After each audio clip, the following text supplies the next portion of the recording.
The boy sat on the old wooden bench near the small bus stop. He came here every evening after school. The bench was rough and the paint was peeling, but he did not mind. This place felt familiar. It felt safe. His name was Noah. He was 12 years old. He had thin arms and tired eyes for a boy his age. In his hands, he held a small blue bag. Inside the bag were his books and a small bottle of water. Every day, Noah looked down the road. He waited for the same bus. He waited for the same face. But the bus came and went. People got down, people got on, and still the face he wanted to see never appeared. His father had once come on that bus, long ago. That day, his father had smiled and waved at him. Noah remembered that smile clearly. It was warm. It made him feel strong. But that was the last time he saw him. People told Noah that his father had gone far away for work. Some said he would come back one day. Some said he would not. Noah did not know what to believe. He only knew one thing. If he waited, maybe his father would come back. So he waited.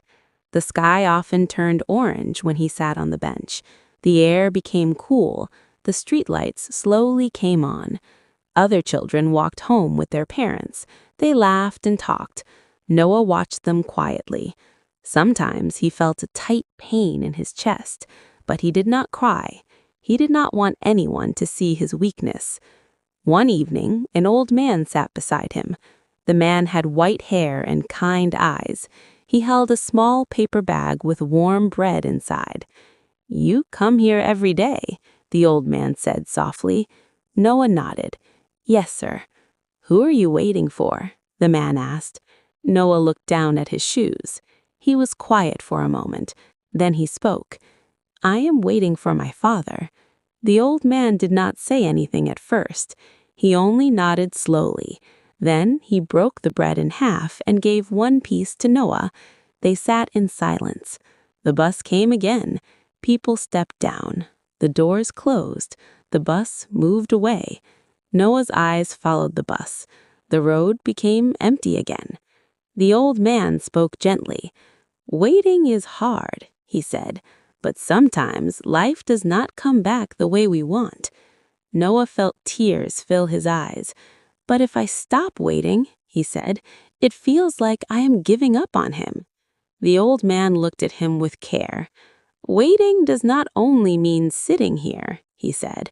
"Sometimes waiting means living your life well, even when someone is not with you." That night, when Noah went home, he helped his mother wash the dishes. He finished his homework without being asked. Before sleeping, he looked at an old photo of his father. He whispered, "I am still waiting, but I will also try to be strong." Days passed. Weeks passed. Noah still went to the bus stop, but now he also played football with his friends. He smiled more. He laughed sometimes. The bus came. The doors opened. People stepped down. Noah looked. He felt a small ache in his heart, but he did not feel empty. He stood up from the bench, he took his bag, and he walked home with calm steps. That night, the bench near the bus stop was empty, but the boy who once waited there had started to move forward with hope in his heart. Hi, please subscribe to my channel. Tap the bell for notifications.